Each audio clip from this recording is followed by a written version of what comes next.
जय यीशु। परमेश्वर का धन्यवाद हो इस सुंदर संगति के लिए। हम अपनी आँखों को बंद करें। वचन से जाने से पहले हम परमेश्वर के सम्मुख आएँ ताकि परमेश्वर के ओर से आज जो आत्मिक आहार हमें मिलने वाला है उसको हम बड़े विश्वास के साथ ग्रहण करें और उस आशीष को प्रभु के अनुग्रह से प्राप्त करें। आत्मा प्रभु का, प्रेमी आत्मा प्रभु का, अभी तू आजा हमारे बीच में अपनी आशीष ले। अभी तू आजा हमारे बीच में अपनी आशीष ले।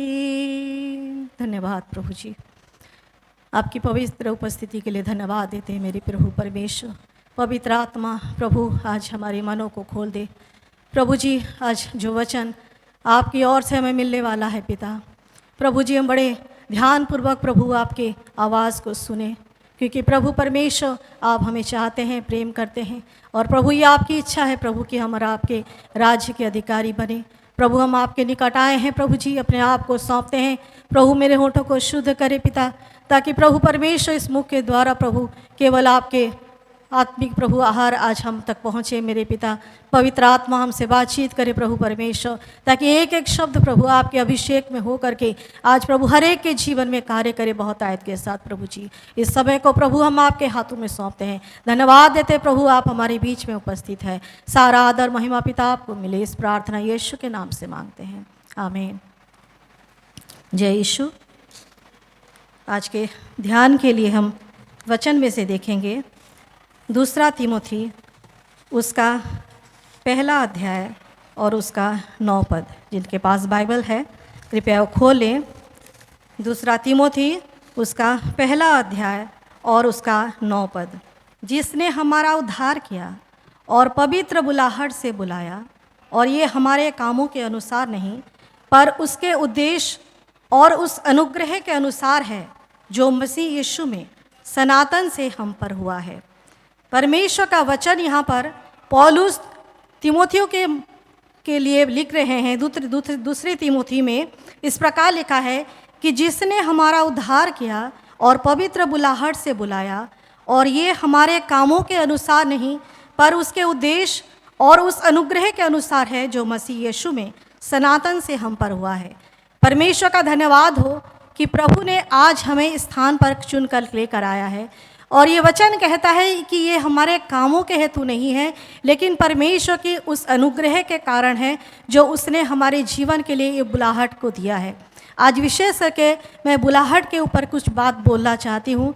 परमेश्वर के आत्मा ने मेरे अंदर कुछ डाला है कि मैं इस बात के बारे में कुछ जो प्रभु ने मुझे सिखाया है मैं आपके साथ उसको बांट सकूं कि परमेश्वर के बुलाहट हमारे जीवन के लिए क्या है, परमेश्वर हमें क्यों चुनता है और क्यों बुलाता है। आइए हम इस वचन को हम गहराई से पढ़ें। यहाँ पर लिखा है, पौलुस कहते हैं तीमुथियों को कि हमारा उद्धार हुआ है और ये पवित्र बुलाहट के द्वारा हुआ है, और ये किसी कामों के द्वारा नहीं लेकिन परमेश्वर के उस अनुग्रह से हुआ है जो मसीह यीशु में सनातन से हम पर हुआ है। यूं ही नहीं हो गया ये अनुग्रह हम पर, लेकिन वचन कहता है कि ये सनातन से, सृष्टि के पहले से परमेश्वर की योजना के तहत परमेश्वर ने हमारे लिए इस बातों को रख छोड़ा था कि हम प्रभु यीशु मसीह के उस सनातन, उस जो सुसमाचार है उसके ऊपर विश्वास करने के द्वारा हम उद्धार को प्राप्त करें और उसके बुलाहट में हम उसके सहभागिता में आ सके। ये परमेश्वर की इच्छा के अनुसार था। हमारी बुलाहट किसी मनुष्य के द्वारा नहीं लेकिन ये परमेश्वर के ओर से है, और हमारे रचे जाने से पहले बाइबल कहती है कि वो हमारी और ध्यान देता है और वो हमारी चिंता भी करता है, वो हम पर पहचानता है। और परमेश्वर हमारी बुलाहट वो पहले से एक सनातन से लिखा है। बाइबल बताती है कि यीशु मसीह में उसने सनातन से, जो सृष्टि के पहले से उसने हम पर ये अनुग्रह किया कि हम उसकी उस बुलाहट में हम शामिल हो सके। दाऊद अपने भजन में कहते हैं, अगर हम भजन पढ़ेंगे भजन संख्या 65 और उसका 4 पद में, तो वहाँ पर दाऊद कहते हैं कि क्या ही धन्य है वो जिसको तो चुनकर अपने समीप आने देता है। हम सब यहाँ पर इकट्ठे हुए हैं, ये हमारी इच्छा के अनुसार नहीं, लेकिन परमेश्वर की उस भली इच्छा के अनुसार जो सनातन से हमारे ऊपर हुआ है और वो अनुग्रह के कारण हुआ है, बाइबल बताती है। और बाइबल बताती है, दाऊद भी अपने भजन में इस बात को कहते हैं कि क्या धन्य है वो मनुष्य जिसको तू चुनकर अपने समीप आने देता है। परमेश्वर ना कि केवल हमें चुनता है, लेकिन वो हमें अपने समीप आने भी देता है। हम सब यहाँ पर इकट्ठे हुए हैं, आप सब यहाँ पर आए हैं, इसलिए आए हैं कि परमेश्वर आपको यहाँ पर लेकर आया है। किसी ना किसी माध्यम से आपने प्रभु के वचन को सुना, किसी के द्वारा प्रभु ने आपसे बातें की और परमेश्वर आपके जीवन में कार्य किया, ताकि आज आप यहाँ पर आकर के इस सहभागिता में सहभागिता कर रहे हैं। ये परमेश्वर की उस बुलाहट के कारण है जो प्रभु की ओर से है। ये वचन कहता है कि ये हमारे लिए पहले से तैयार किया गया था, सनातन से तैयार किया था। हमने जब इस संसार में हम नहीं भी आए थे, तब से परमेश्वर की योजना हमारे लिए था कि हम मसीह यीशु की सहभागिता में हम बुलाए जाए। जब तक परमेश्वर हमें ना बुलाए, कोई परमेश्वर के पास नहीं आ सकता। यहाँ पर यीशु मसीह कहते हैं, अगर यूहन्ना के पुस्तक में आप पढ़ेंगे तो यहाँ पर लिखा है 65 पद में, इसीलिए मैंने तुमसे कहा था कि जब तक किसी को पिता की ओर से ये वरदान ना दिया जाए, तब तक वो मेरे पास नहीं आ सकता। जब तक परमेश्वर हमें अपने समीप आने ना दे, जब तक परमेश्वर हमें ना बुलाए, तो कोई उसके पास नहीं आ सकता। और ये परमेश्वर की बुलाहट है। हम अपने आप से नहीं आए हैं, लेकिन ये परमेश्वर की इच्छा थी हमारे जीवन के लिए कि आज हम बुलाए गए, चुने गए और उसकी सहभागिता में हम पाए जाते हैं। क्या ही धन्य वो व्यक्ति, दाऊद कहते हैं, जिसको तो चुनकर अपने समीप आने देता है। परमेश्वर का नाम का धन्य हो कि उसने हमें धन्य कहा है, कि उसने हमें चुना है और इस योग्य समझा है कि हम उसके सहभागिता में, उसके पुत्र के राज्य में सहभागिता में हम आ सके। पहले तो हम अंधकार में थे, बाइबल बताता है, लेकिन जब हमने उस सुसमाचार पर विश्वास किया, परमेश्वर के सामर्थ्य के द्वारा वो अनुग्रह हम पर हुआ कि हम उसके उद्धार को प्राप्त करें और उस बुलाहट में हम उसकी सहभागिता में आ सके। परमेश्वर केवल हमें चुनता नहीं है, लेकिन वो हमें अपने समीप भी बुलाता है। अगर हम दूसरा थिस्सलुनी को पढ़ें तो वहाँ पर लिखा है, उसका दूसरा अध्याय 14 पद में, मेरे साथ बाइबल में खोल लें, दूसरा थिस्सलुनी उसका दूसरा अध्याय 14 पद में इस प्रकार लिखा है, जिसके लिए उसने तुम्हें हमारे सुसमाचार के द्वारा बुलाया कि तुम हमारे प्रभु यीशु मसीह की महिमा को प्राप्त करो। परमेश्वर ने हमें इसलिए अपने सुसमाचार के द्वारा प्रभु यीशु मसीह में बुलाया कि हम उसकी महिमा को प्राप्त करें। वो महिमा जो पिता के साथ था एदन की वाटिका में, बाइबल बताती है पाप के कारण जो परमेश्वर के ऊपर उस महिमा जो परमेश्वर के द्वारा मनुष्य को प्राप्त हुई थी, वो महिमा परमेश्वर के द्वारा जो मिला था, मनुष्य उसको पाप के कारण उसको खो दिया। और परमेश्वर उस महिमा को फिर से हमें दिलाने के लिए अपने सहभागिता में वो बुलाता है। और वचन कहता है, ये उसने तुम्हें हमारे सुसमाचार के द्वारा बुलाया कि तुम हमारे प्रभु यीशु मसीह की उस महिमा को प्राप्त करो। परमेश्वर चाहता है कि मनुष्य जिस महिमा को उसने उस अदन के वाटिका में खो दिया था, वो फिर से उस महिमा को प्राप्त करे जो परमेश्वर की सहभागिता में प्राप्त होती है। इसलिए परमेश्वर हमें अपने सहभागिता में बुलाया है ताकि हम उसकी सहभागिता में निरंतर बने रहे और उसके राज्य में निरंतर आगे बढ़ते चले जाए। और वचन कहता है कि जिसने मृत्यु का नाश किया और जीवन और अमरता को उस सुसमाचार के द्वारा प्रकाशमान कर दिया है।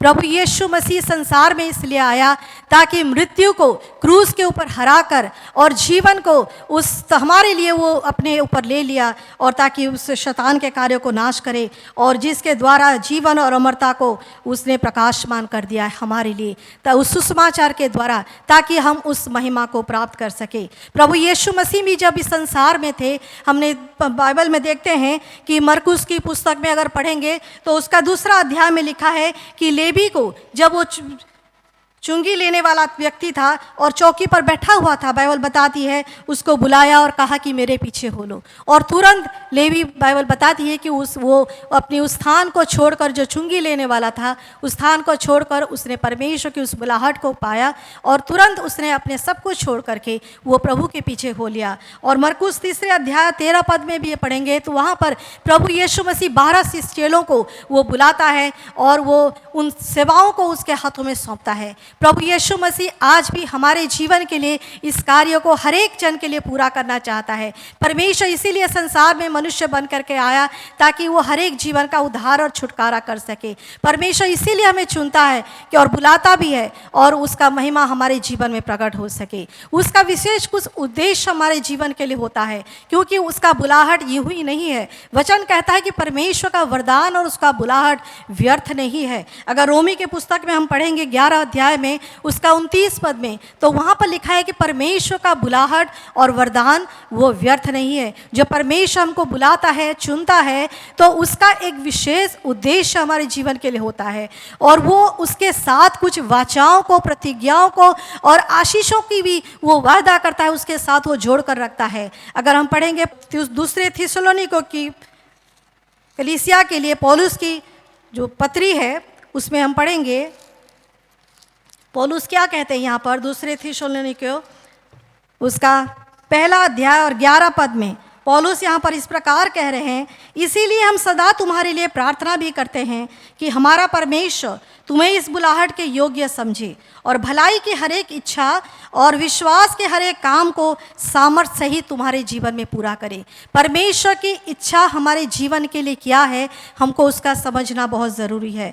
परमेश्वर जब हमको बुलाता है उसके पीछे कुछ उद्देश्य रहता है और यहाँ पर बाइबल बताती है, पौलुस कहते हैं दूसरे थिस्सलुनीकियों में कि परमेश्वर हमारा परमेश्वर तुम्हें इस बुलाहट के योग्य समझे। परमेश्वर जब हम कुछ बुलाता है तो हमें उसके लिए योग्य भी बनना ज़रूरी है और भलाई की हर एक कार्य परमेश्वर जो हमारे जीवन के लिए रखता है, इच्छा रखता है कि हम क्या भलाई के काम करें, क्या परमेश्वर की इच्छा है हमारे जीवन के लिए, उस कार्य को हम समझ सके ताकि परमेश्वर की इच्छा में हम दिन प्रतिदिन आगे बढ़ सके। और वचन कहता है कि हर एक उस विश्वास के काम को सामर्थ्य सहित वो तुम्हारे जीवन में पूरा करे।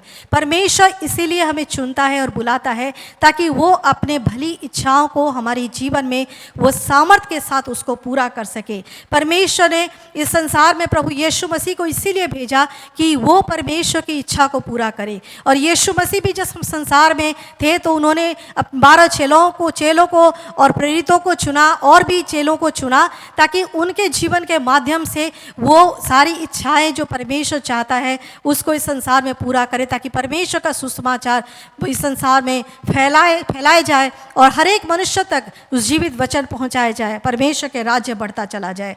प्रभु यीशु मसीह हमारे जीवन से महिमा पाए और वो हम उसमें महिमा पाए। ये परमेश्वर की उस अनुग्रह के अनुसार हो, यही परमेश्वर हमसे चाहता है। और परमेश्वर अपनी वाचाओं को भी हमारे जीवन में वो देता है, वो वायदा भी करता है कि मैं तुम्हारे संग संग हूँ, मैं तुम्हें ना तो छोड़ूंगा ना तुम्हें त्यागूंगा। जब प्रभु हमें बुलाता है तो वो वायदा भी करता है कि वो हमें छोड़ेगा नहीं और त्यागेगा नहीं। अब्राहम को अगर हम पुराने नियम में देखेंगे तो अब्राहम को परमेश्वर ने चुना और उसके 12वें अध्याय को हम पढ़ेंगे तो वहाँ पर परमेश्वर के बुलाहट के बारे में लिखा है, किस प्रकार अन्य जातियों में से परमेश्वर ने अब्राहम को चुना।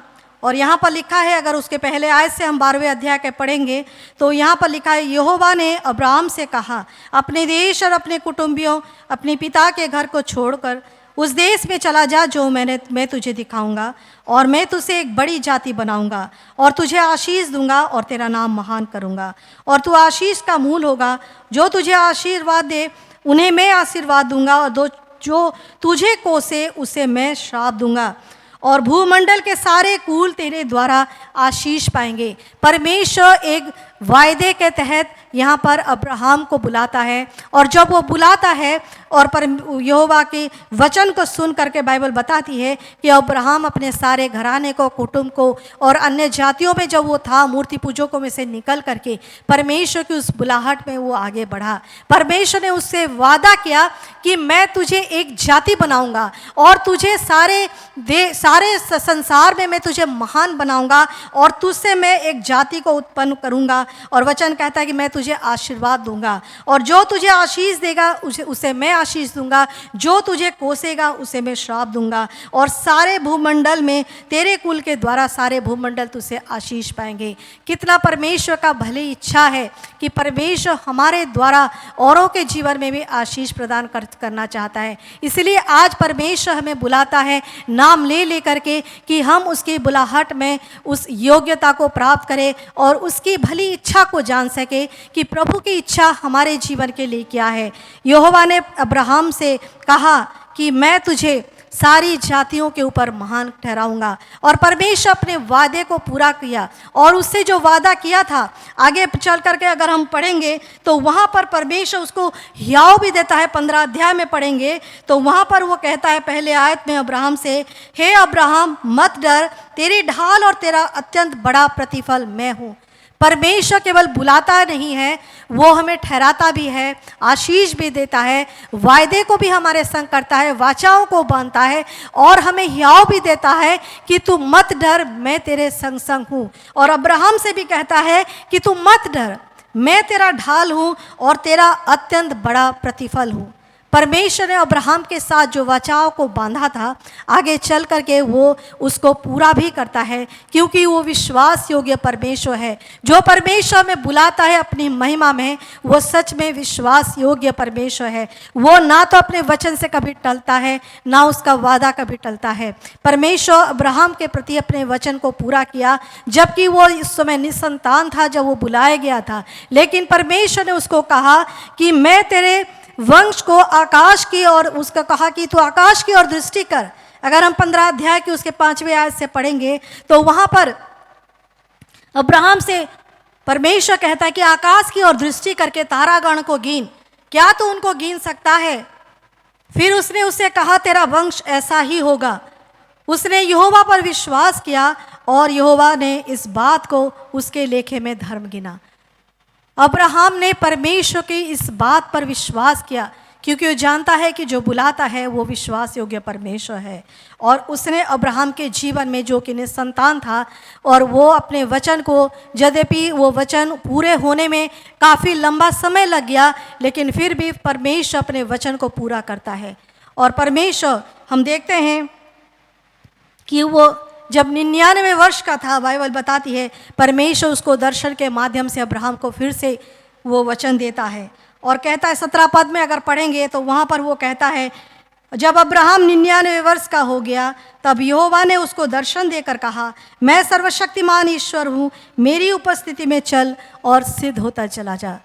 परमेश्वर जब बुलाता है तो वो चाहता है कि हम स्थिर बने रहें, उसमें उसके वायदे में स्थिर बने रहें और हम सिद्धता की ओर आगे बढ़ते चले जाएं। अब्राहम के जीवन में परमेश्वर यही चाहता था, क्योंकि परमेश्वर ने जब अब्राहम को बुलाया तो वो चाहता था कि वो उसके वायदे पर बना रहे, लेकिन कहीं ना कहीं उसके विश्वास में कमज़ोरी पाया गया और वो परमेश्वर की उस वादे पे खरा नहीं उतर पाया, उस वचन पे भरोसा नहीं रख पाया। और बाइबल बताती है कि सारा की कहने के ऊपर उसने उसकी जो दासी थी उसको उसने ब्याह ली और उसके द्वारा उसके बेटा उत्पन्न हुआ, जबकि परमेश्वर ने कहा था कि मैं सारा के द्वारा तेरे वंश को बढ़ाऊंगा। और परमेश्वर जो कहता है उसको पूरा भी करता है। लेकिन अब्राहम कहीं ना कहीं वो चूक गया, परमेश्वर की उस वायदे के ऊपर उसने विश्वास में चूक गया। लेकिन परमेश्वर वो जो जीवित है और अपने वचन को पूरा करने के लिए जागृत है, वो कहता है कि मेरी उपस्थिति में चल और सिद्ध बनता चला जा। परमेश्वर यही चाहता था कि अब्राहम संपूर्ण रीति से उसके ऊपर विश्वास करे और उसके ऊपर भरोसा रखे, क्योंकि उसने कहा तेरे साथ जो वाचाओं को बांधूंगा और तेरे वंश को मैं अत्यंत बढ़ाऊंगा। परमेश्वर ने अब्राहम से और सारा से वाचा को बांधा था और उसने कहा था कि मैं जो वाचा तेरे साथ बांधूंगा उसमें मैं तुझे आशीष दूंगा और तेरे वंश को बढ़ाऊंगा। और इसके बाद बाइबल बताती है 3 पद में लिखा है, तो अब्राहम मुंह के बल गिर गया और परमेश्वर उसे यूं बातें करता गया, देख मेरी वाचा तेरे साथ बंधी रहेगी, इसलिए तू जातियों के समूह का मूल पिता हो जाएगा, इसलिए अब से तेरा नाम अब्राम ना रहेगा परंतु तेरा नाम अब्राहम होगा। परमेश्वर सामर्थ्य है और उसने अब्राहम के जीवन में भी अपने बुलाहट को, अपने वाचाओं को जो उसने किया था उसको पूरा किया। और मूसा के जीवन में भी अगर हम देखेंगे, और उसने भी परमेश्वर की बुलाहट को पा करके जब परमेश्वर की इच्छा के अनुसार आगे बढ़ा तो प्रभु ने उसको एक बड़ी कार्य को सौंपा उसके हाथों में, जो इजराइलियों के छुटकारे के लिए था। परमेश्वर हर एक उस बुलाहट के पीछे एक उद्देश्य परमेश्वर का होता है। हमारे जीवन में भी जब हम देखेंगे तो परमेश्वर की इच्छा योजनाएं हमारे जीवन में भी कहीं ना कहीं है। यूं ही हम नहीं बुलाए गए हैं परमेश्वर। अब हम बाइबल में कैसे ऐसे बहुत सी लोगों के बारे में बताया गया जिनको परमेश्वर ने चुना, बुलाया और उनको एक विशेष कार्य के लिए बुलाया परमेश्वर। और हम सबको भी परमेश्वर ने बुलाया है कि हम उसके पुत्र के राज्य में निरंतर आगे बढ़ते चले जाएं, उस महिमा को प्राप्त करें जो हमने कहीं ना कहीं उस पाप के कारण उस महिमा को, परमेश्वर की महिमा को खो दिया। परमेश्वर कई बार स्वप्न के माध्यम से, दर्शन के माध्यम से, और जब हम प्रार्थना करते हैं उन प्रार्थना के दौरान भी, उपवास के दौरान भी हमें चुनता है और बुलाता है। अगर हम पढ़ेंगे प्रेरितों के काम में तो उसके 13 अध्याय में, तो वहाँ पर कुछ विशेष कार्य के लिए जब प्रार्थना मंडली प्रार्थना कर रही थी, प्रेरितों के पुस्तक उसके 13वें अध्याय में उसके दूसरे पद में लिखा है, जब वो उपवास सहित प्रभु की उपासना कर रहे थे तो पवित्र आत्मा ने कहा, मेरे लिए बरनबास और शाऊल को उस काम के लिए अलग करो जिसके लिए मैंने उन्हें बुलाया है। परमेश्वर कई बार जब हम प्रार्थना में बैठे रहते हैं, जब हम आराधना में बैठे रहते हैं, जब हम संगति में रहते हैं, प्रभु के लोगों के साथ मिल करके प्रार्थना में बने रहते हैं, तो परमेश्वर हम कुछ विशेष कार्य के लिए भी चुनता है। और यहाँ पर पवित्र आत्मा जब कलीसिया, अंताकिया की कलीसिया में लोग बैठे हुए थे प्रार्थना में, चेले और ठहरे हुए थे वहाँ पर उपवास के साथ, और यहाँ पर लिखा है कि पवित्र आत्मा उन पर प्रकट होता है और कहता है कि मेरे लिए बरनबास को और शाऊल को उस काम के लिए अलग करो जिनके लिए मैंने उन्हें बुलाया है। शाऊल जो परमेश्वर की बुलाहट के द्वारा चुना गया था, जिसका नाम शाऊल था, और फिर उसके बाद परमेश्वर उसके नाम को बदल करके उसको पौलुस रखा। उस पौलुस के जीवन के लिए परमेश्वर की बुलाहट अद्भुत था। पौलुस ने जब परमेश्वर के दर्शन को दमिश्क के मार्ग में पाया तो उसके जीवन में एक अद्भुत परिवर्तन हुआ। बाइबल बताती है कि उसने अपने जीवन को पूरी तरीके से परमेश्वर के हाथों में सौंप दिया, जो कलीसिया के सताने वाला था, लोगों को मारता था, पीटता था, सताता था और घसीट करके ले जाता था। और इसी उद्देश्य से वो यरूशलेम की ओर जा रहा था ताकि लोगों को वो ले जाकर उनको बंदी गृह में डाले। और उसके हाथ में वो एक चिट्ठी लेकर के जा रहा था, एक आदेश लेकर के जा रहा था इस कार्य को पूरा करने के लिए। लेकिन परमेश्वर की योजना, परमेश्वर की बुलाहट पौलुस के जीवन के लिए अद्भुत था। और जब पौलुस ने उस बुलाहट को, उस दर्शन को पाया दमिश्क के मार्ग में, बाइबल बताती है कि वो ज़मीन पर गिर गया और उस ज्योति को पा करके उसके आंखें अंधी हो गई। कुछ देर तक वो कुछ ना देख सका, लेकिन आगे चल करके परमेश्वर के लिए एक बहुत सामर्थी वो गवाह बना। उसके जीवन में एक भारी बदलाहट आया और वो सामर्थी रूप में परमेश्वर के कार्य को अपनी गवाही के माध्यम से देना शुरू किया।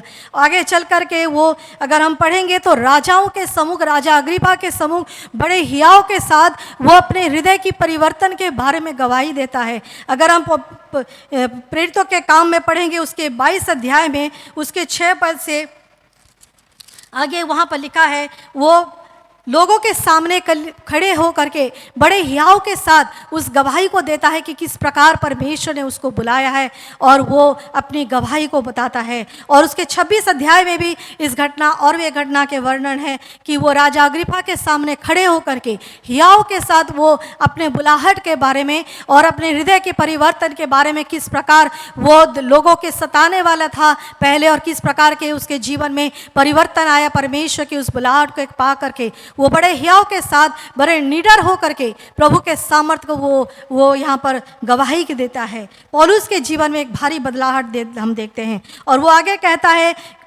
अगर उसके 20 अध्याय में हम पढ़ेंगे, प्रेरितों के काम 20 अध्याय में 24 पद से, तो यहाँ पर पौलुस कहते हैं, परंतु मैं अपने प्राण को कुछ नहीं समझता कि उसे प्रिय जानूं, वरन ये कि मैं अपने दौड़ को और उस सेवा को पूरी करूं, परमेश्वर के अनुग्रह के सुसमाचार पर गवाही देने के लिए प्रभु यीशु मसीह से पाई है।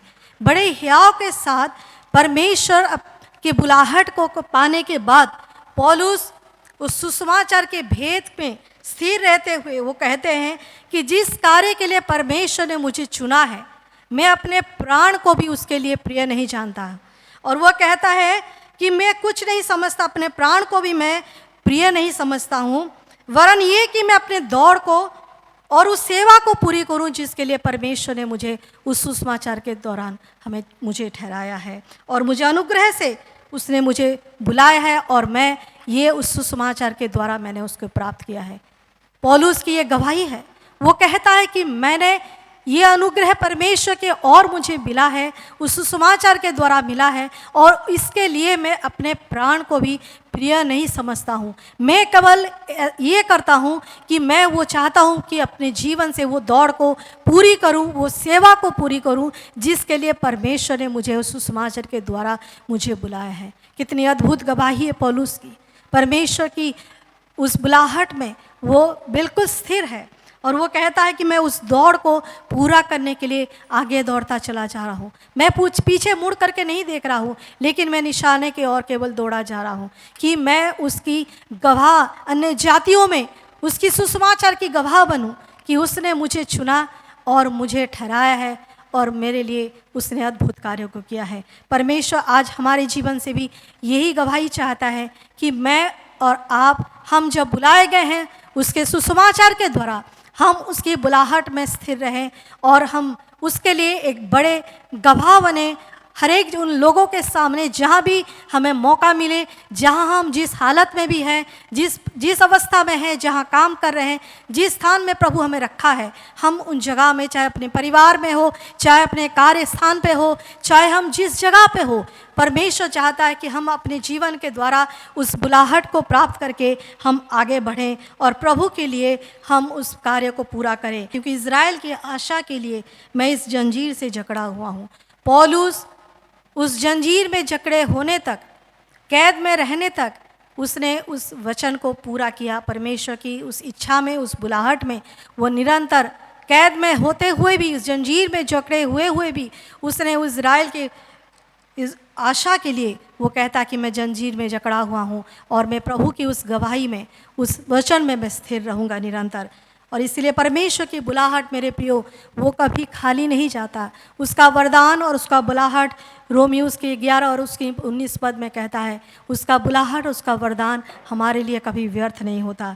वो जब आपको बुलाता है, मुझे बुलाता है, वो स्थिर भी करता है और वो सामर्थ भी देता है, अपने आत्मा से में भरता है कि हम उसके आत्मा में निरंतर बने रहें ताकि हम उसके एक पक्की गवाह बन सकें और हमारे जीवन से प्रभु यीशु मसीह का नाम निरंतर महिमा पाए। जब परमेश्वर में बुलाता है तब हमें आनाकानी नहीं करना चाहिए, पीछे मुड़ करके नहीं देखना चाहिए। अगर हम वचन में से देखेंगे, एक दृष्टांत के बारे में यीशु मसीह कहते हैं लूका के उसके 14 अध्याय में, अगर आप पढ़ेंगे बाइबल से निकाल कर मेरे साथ, तो वहाँ पर एक भोज के दृष्टांत के बारे में यीशु मसीह बता रहे हैं। यहाँ पर लूका 14 उसके 15 अध्याय में से लिखा है, अगर उसके 18 पद से हम पढ़ेंगे तो वहाँ पर यीशु मसीह कहते हैं, लोगों को बुलाते हैं और यहाँ पर लिखा है कि एक ने यहाँ पर कहता है कि मैंने खेत मोल लिया है और अवश्य है कि मैं उसे देखूं, मैं तुझसे विनती करता हूँ मुझे क्षमा कर दे। दूसरा कहता है कि मैंने 5 जोड़े बेल मोल लिया है और उन्हें परखने चाहता हूँ, मैं तुझसे विनती करता हूँ मुझे क्षमा कर दे। एक और ने कहा मैंने विवाह किया है इसलिए मैं नहीं आ सकता, और उस दास ने जाकर अपने स्वामी को ये बातें कह सुनाई। यहाँ पर एक भोज के बारे में बताया गया है, जहाँ पर ये भोज की दृष्टांत के बारे में कि उसने उससे कहा किसी मनुष्य ने बड़ा भोज दिया और बहुतों को बुलाया। एक मनुष्य के बारे में लिखा है जो एक भोज की तैयारी कर रहा है और भोज की तैयारी में वो अपने लोगों को कहता है कि कुछ बहुत जिसको बुलाया है उनको जा कर के बुला कर ले कर के आओ। लेकिन वहाँ पर जब भोज का तैयार हो गया, भोजन का तैयार हो गया, तो उसने अपने दास के हाथ आमंत्रित लोगों को कहला भेजा, आओ अब भोजन तैयार है। पर वे सब के सब क्षमा मांगने लगे। पहले ने उससे कहा, मैंने खेत मोल लिया है। लोग यहाँ बहाने दिखा रहे हैं। जब लोगों को आमंत्रित किया गया है भोज के लिए और भोजन तैयार किया गया है, भोजन करता अपने लोगों को भेज करके और वो बुला रहा है कि यहाँ पर आ करके भोज में शामिल हो, लेकिन लोग अपने अपने बहाने यहाँ पर दिखा रहे हैं। कोई कह रहा है कि मैंने शादी किया है तो मुझे जाना है। कोई कह रहा है मैंने 5 जोड़े बैल मोल लिया है और मुझे उसे परखने जाना है। कोई कहता है मुझे क्षमा कर दे कि मैंने खेत मोल लिया है और उसे मुझे देखने जाना है। हर एक के पास कुछ ना कुछ एक्सक्यूज़ है, कुछ ना कुछ बहाना है। परमेश्वर ऐसा नहीं चाहता हमारे जीवन से। जब वो हमें बुलाता है तो हमें वो चाहता है कि हम संपूर्ण मन से हम उसके पीछे हो ले, हम उसके बुलाहट में पीछे मुड़ करके ना देखें। प्रभु ने जब हम बुलाता है, कई बार हमारे जीवन में उतार चढ़ाव आता है, कई बार हमारे जीवन की परिस्थिति हमें दबाने की कोशिश करता है, कई ऐसी बाधाएं, कई ऐसी रुकावटें हमारे जीवन में आती है कि हम उस बुलाहट में स्थिर ना पाए जाए। लेकिन परमेश्वर कहता है कि जब वह बुलाता है हमको आगे, केवल आगे ही देखना चाहिए, पीछे नहीं देखना चाहिए। और वो हमें उसके लिए सामर्थ भी देगा कि हम उस बुलाहट में निरंतर आगे बढ़ सके। लेकिन यहाँ पर ये लोग जो है, कुछ के पास कुछ है और कुछ के पास कुछ बहाने यहाँ पर ये लोग बता रहे हैं। कोई कहता है कि मैंने खेत मोल लिया है और मुझे उसको देखने जाना है। कोई कहता है कि मैंने कुछ जोड़े बैल मोल लिया है, मुझे उसको परखने जाना है। कोई कहता है कि मैंने विवाह किया है और मैं नहीं आ सकता। इस प्रकार से बहाना बना करके लोग उस भोज में नहीं आते हैं। और आगे लिखता है कि उस दास ने जाकर अपने स्वामी को ये सब बातें कह सुनाई। तब घर के स्वामी ने क्रोध में आकर अपने दास से कहा, नगर के बाजारों और गलियों में तुरंत जाकर कंगालों, टूंडों, लंगड़ों और अंधों को यहाँ ले आओ। दास ने फिर ये कहा, हे स्वामी, जैसा तूने कहा था वैसा ही किया गया है और फिर जगह खाली है। स्वामी ने दास से कहा, सड़कों पर और बाड़ों की ओर जाकर और लोगों को विवश करके ले आ, ताकि मेरा घर भर जाए। परमेश्वर आज हमें ये बुलाहट दे रहा है। परमेश्वर हर एक से आज ये बुलाहट दे रहा है कि हम उसके बुलाहट को, उसकी आवाज़ को सुने। जब पवित्र आत्मा आज आपसे बातचीत करे, पवित्र आत्मा जब आपसे बुलाए और आपसे बातचीत करे, तो अपने मनों को कठोर ना करें, हम बहानेबाजी ना करें, हम आनाकानी ना करें। हम निरंतर उस प्रभु की बुलाहट में उसकी आवाज़ को सुनकर हमको निरंतर आगे बढ़ते चले जाना चाहिए। एक और दृष्टांत के बारे में भी उसी लूका के पुस्तक में यीशु मसीह कहते हैं, उसके 9वें अध्याय में अगर हम पढ़ेंगे, उसने दूसरे से कहा, मेरे पीछे हो ले। उसने कहा, हे प्रभु, मुझे पहले जाने दे कि अपने पिता को गाड़ दूँ। उसने उससे कहा, हे मेरे मरे हुओं को अपने मुर्दे गाड़ने दे, पर तू जाकर परमेश्वर के राज्य की कथा सुना। और एक ने कहा, हे प्रभु, मैं तेरे पीछे हो लूँगा, पर पहले मुझे जाने दे कि मैं अपने घर के लोगों से विदा ले लूँ। यहाँ भी हम देखते हैं कि लोगों के पास बहुत सारे बहाने हैं। कोई कहता है कि मुझे जाने दे कि मैं अपने पिता को गाड़ दूँ। कोई कहता है मुझे जाने दे कि लेकिन यहाँ पर प्रभु यीशु मसीह कहता है, मरे हुओं को अपने मुर्दे गाड़ने दे, पर तू जाकर परमेश्वर के राज्य की कथा सुना। प्रभु परमेश्वर चाहता है कि जब हम उसकी बुलाहट को सुने तो उसके पीछे हम चले, ना कि हम उससे आनाकानी करें और उस वचन को हम उसको त्याग दें। परमेश्वर जगत के निर्बलों को चुना है, जैसे अभी हमने गीत में गाया कि ना उसने ज्ञानियों को चुना, ना उसने बलवानों को चुना, लेकिन परमेश्वर मूर्खों को, तुच्छों को चुना कि वो बलवानों को और ज्ञानियों को लज्जित ठहरे। परमेश्वर का वचन आज हमें ये कहता है कि हम अपने बुलाए जाने के इस बारे में सोचें कि हम किस प्रकार बुलाए गए हैं। ना हम शरीर के अनुसार बहुत ज्ञानवान हैं, ना हम कुलीन हैं, ना बहुत सामर्थ्य है, लेकिन परमेश्वर ने हम तुच्छों को, नीचों को, और परमेश्वर ने इसलिए बुलाया है कि ज्ञान वालों को लज्जित करे। परमेश्वर ने जगत के निर्बलों को चुन लिया है कि बलवानों को लज्जित करे। और परमेश्वर ने जगत के नीचों और तुच्छों को, वरन जो है भी नहीं उनको भी चुन लिया है कि उन्हें है जो व्यर्थ ठहरे। इसीलिए पौलुस कहता है, परंतु जो बुलाए हुए हैं, क्या यहूदी क्या यूनानी, उनके निकट मसीह परमेश्वर की सामर्थ है और परमेश्वर के ज्ञान है। जो हम बुलाए गए हैं, चाहे आप कैसी भी परिस्थितियों में आए हैं, चाहे आप कैसी भी बैकग्राउंड से आए हैं, चाहे आप कहाँ से भी आए हैं, जब आप परमेश्वर की उस बुलाहट को सुन करके आए हैं, तो परमेश्वर के बुलाहट, परमेश्वर का वचन कहता है कि वो जो परमेश्वर के बुलाए हुए हैं उनके लिए मसीह परमेश्वर के सामर्थ है और परमेश्वर के ज्ञान है। प्रभु हमें सामर्थ देना चाहता है, उस अभिषेक में आगे बढ़ाना चाहता है। जब वो हमें बुलाता है, हम जानते हैं कि हम निर्बल हैं, कई बार हम गिर जाते हैं, कई बार परिस्थिति हमारे जीवन को दबाता है, कई बार समस्या हमारे जीवन को ऐसे प्रभाव डालता है कि हम आगे बढ़ नहीं सकते, और हमें समस्या इस प्रकार से होता है हमारे जीवन में कि हम सोचते हैं किस प्रकार हम उस बुलाहट में आगे बढ़ें। लेकिन प्रभु हमें सामर्थ देता है। मेरे जीवन में भी ऐसा कुछ हुआ है। मैंने भी जब प्रभु की बुलाहट पा करके मैंने भी प्रभु के कार्य के लिए आगे बढ़ा, तो बहुत सारी कठिनाई, बहुत सारी परिस्थिति मेरे जीवन में आई। मुझे भी लगा कि किस प्रकार मैं प्रभु की बुलाहट में स्थिर पाए जाऊँ।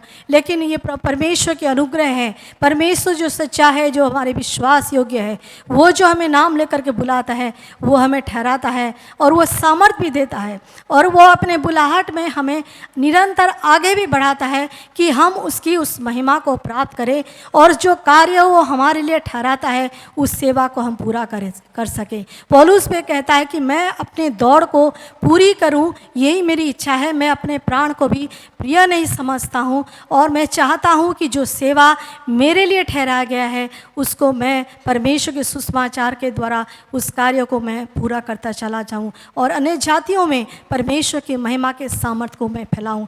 इसलिए परमेश्वर हमें सामर्थ देता है, अनुग्रह देता है। इसलिए वो कहता है कि अपने प्राण को भी हम जो है हमको प्रिय नहीं जानना है। इसके लिए अगर हम प्रकाशित वाक्य में पढ़ेंगे तो वहाँ पर वचन क्या कहता है, हम पढ़ेंगे स्मुरना को संदेश, स्मुरना की कलीसिया के लिए आत्मा की ओर से परमेश्वर का ये वचन है। जब यूहन्ना अंतिम समय में वो प्रकाशित वाक्य परमेश्वर के ओर से, जब वो कैद में है और पतमुस दीपक वो टापू में है, वहाँ पर कैद की अवस्था में, और वहाँ पर प्रकाशन परमेश्वर के ओर से यूहन्ना को मिल रहा है, और यहाँ पर कलीसिया के लिए लिखा जा रहा है। अगर उसके दूसरे अध्याय में हम पढ़ेंगे 8वें पद से, तो वहाँ पर लिखा है, जो प्रथम और अंतिम है, जो मर गया था और जब अब जो जीवित हो गया है, वो ये कहता है कि मैं तेरे क्लेश और दरिद्रता को जानता हूँ, परंतु तू धनी है। जो लोग अपने आप को यहूदी कहते हैं और है नहीं, पर शैतान की सभा है, उनकी निंदा को भी जानता हूँ। जो दुख तुझको झेलने होंगे उससे मत डर, क्योंकि देखो शैतान तुम में से कुछ को जेल खाने में डालने पर है, ताकि तुम परखे जाओ, और तुम्हें 10 दिन तक क्लेश उठाना होगा। प्राण देने तक विश्वास ही बना रहे तो मैं तुझे जीवन का मुकुट दूंगा। ये परमेश्वर का वचन है, परमेश्वर का ये वादा है कि प्राण देने तक विश्वास योग्य बना रहे। वचन कहता है कि हमारे जीवन को प्रभु चाहता है कि उस जीवन के मुकुट से वो आशीषित करे। इसलिए हम उसके लिए विश्वास योग्य बने रहें, उसके वचन में स्थिर रहें, और वो जो बुलाहट में हमें बुलाया है उसमें हम स्थिर बना रहें। हमारे अवस्था को, हमारे जीवन की हर एक परिस्थिति को परमेश्वर जानता है। वो कहता है कि मैं तेरे क्लेश और तेरे दरिद्रता को जानता हूँ। आप हो सकता है ये कह सकते हैं कि मैं दरिद्र हूँ, मैं निर्धन हूँ, मेरे पास कुछ भी नहीं है, मैं बुद्धिमान नहीं हूँ, मेरे लिए संसार के हिसाब से मेरे पास सब कुछ नहीं है। लेकिन ये काफ़ी नहीं है। परमेश्वर कहता है परंतु तू धनी है, क्योंकि वचन कहता है कि अगर हम पहला कुरिन्थियों में देखेंगे तो वहाँ पर कहता है कि वो तुमको सब अनुग्रह में, वचन और सामर्थ्य में और ज्ञान में उसने तुम्हें धनी किया है। ये पौलुस कलीसिया को, कुरिन्थियों की कलीसिया को कहता है कि मैं परमेश्वर के सम्मुख तुम्हारे लिए हमेशा मैं धन्यवाद करता हूँ कि किस प्रकार तुम परमेश्वर की उस अनुग्रह में भरे हुए हो, और तुम मसीह के उस सामर्थ्य में होकर हर बात में, सारे वचन और सारे ज्ञान में तुम धनी किए गए कि मसीह की गवाही तुम्हें पक्की निकले।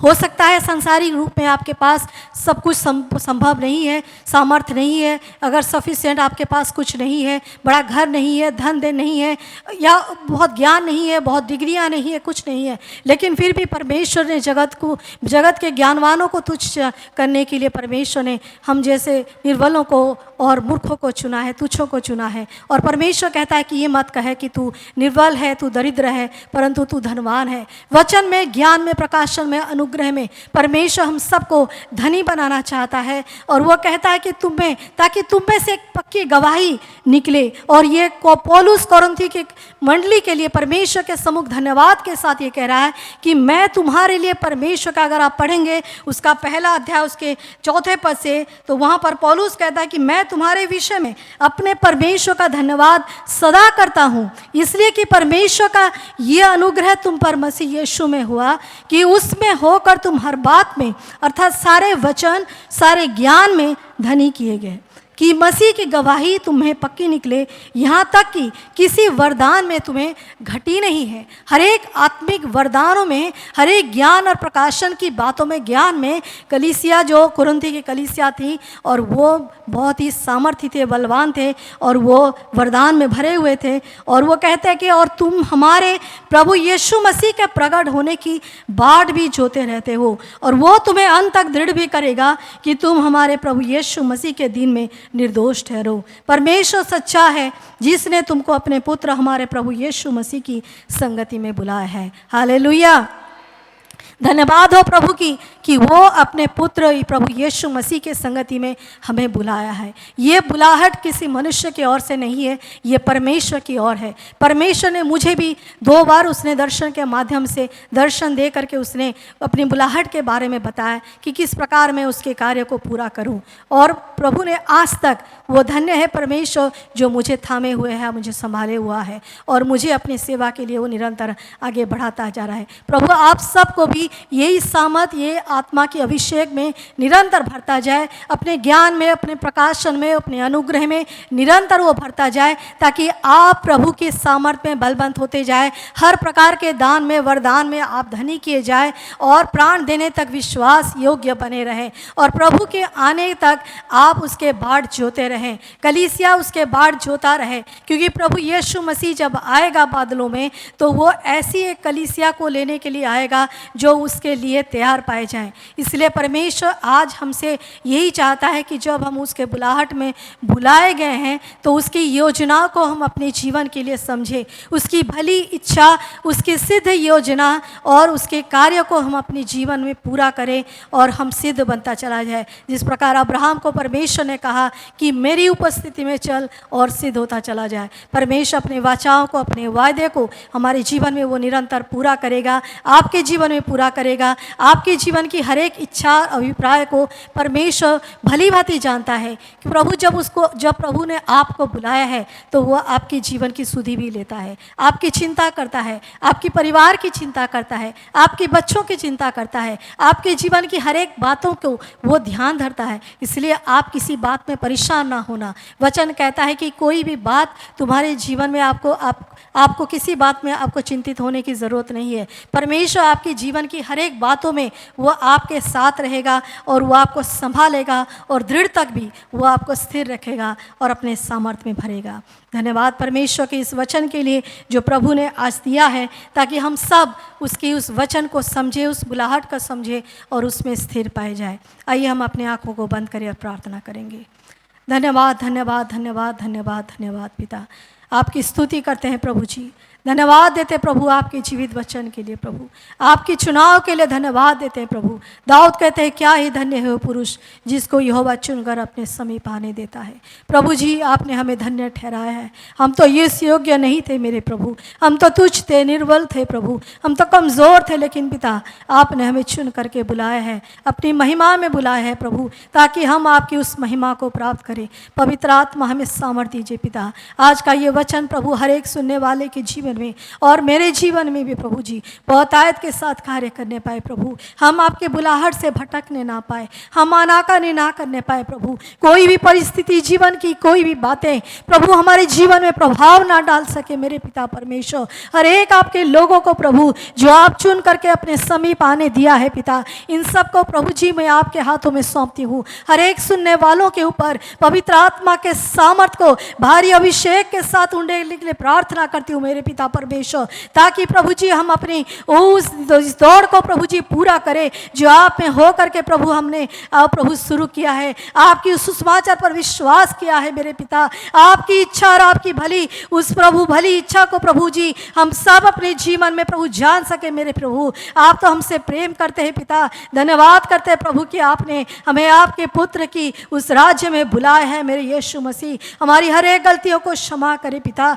अपने बच्चों को आशीष दीजिए प्रभु, अपने लोगों को आशीष दीजिए मेरे पिता, अपने मंडली के ऊपर आपकी आशीष को मांगते हैं प्रभु जी। ये कलीसिया प्रभु यीशु मसीह के नाम से सामर्थ के द्वारा प्रभु जी बढ़ता चला जाए, भारत के कोने कोने में प्रभु आपका राज्य बढ़ने पाए प्रभु जी, हर एक तक प्रभु आपका बुलाहट पहुंचे मेरे पिता। आप तो हर एक से प्रेम करते हैं, हर एक प्रभु जी आपकी उस बुलाहट को समझ सके मेरे प्रभु जी। पवित्र आत्मा के सामर्थ के द्वारा, परमेश्वर के वचन सामर्थ के साथ हर एक जगह जगह पर प्रभु पहुंचने पाए प्रभु। आपके सामर्थ के द्वारा हर एक ऊंचे नीचे बातें, हर एक उबड़ खाबड़ वाली बातें, हर एक ऐसी रास्ते यीशु के नाम से खुलते चले जाए। पवित्र आत्मा के द्वारा प्रभु जी हर एक बंधन खुलते चले जाए प्रभु। आपके लोगों को संभाल कर रखे, आपके कलीसिया को संभाल कर रखे, आपके लोग जो सताए जाते हैं आपके नाम से प्रभु जी, उनके ऊपर प्रभु जी आपकी विशेष अभिषेक को सामर्थ को मांगते हैं प्रभु, ताकि आपका वचन महिमा पाए मेरे प्रभु जी। ओ प्रभु इस कलीसिया को,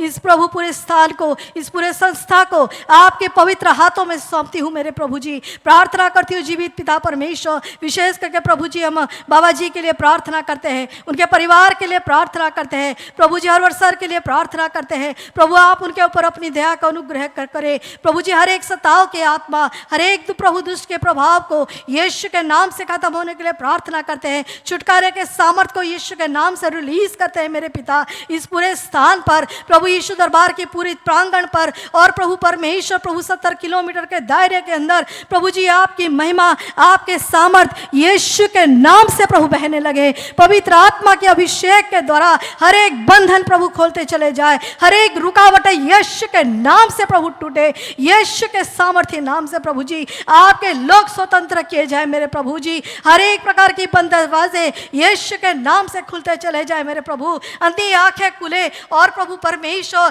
प्रभु हर घुटना यीशु के नाम के आगे टिके मेरे प्रभु जी। पवित्र आत्मा आप सहायता मदद करें प्रभु। धन्यवाद देते हैं कि प्रभु आपने प्रभु ये मौका दिया मुझे कि मैं आपके वचन को प्रभु बांट सकूं, इस बुलाहट के प्रभु संदेश को प्रभु आपके लोगों के सम्मुख रख सकूं प्रभु। आपने मुझे प्रभु जी इस बुलाहट के लिए समझा है प्रभु, मैं इसके योग्य बन सकूं प्रभु। ऐसा अनुग्रह मुझ पर भी प्रदान करें मेरे प्रभु जी। आप हम सबको ब्लेस करें, आशीष दीजिए पिता। इस वचन के ऊपर आपकी आशीष मांगते हैं ताकि प्रभु ये वचन खाली ना जाए प्रभु। आपका बुलाहट और आपका वरदान व्यर्थ नहीं है मेरे प्रभु। हम यूं ही नहीं आपके पास आए हैं, लेकिन प्रभु हर एक के जीवन के लिए आपकी भली और आपकी प्रभु जो इच्छा है वो सिद्ध हो सके मेरे प्रभु। सिद्ध इच्छा प्रभु हर एक के जीवन में पूरी हो सके यीशु के नाम से पिता परमेश्वर हम इस प्रार्थना को मांगते हैं। हर एक प्रकार रोग और बीमारी, श्राप, दुष्ट की शक्ति हर एक के जीवन से जो आज प्रभु इस स्थान पर अगर कोई इस प्रकार से ग्रसित है मेरे पिता प्रभु, प्रार्थना करते हैं प्रभु आपके लोग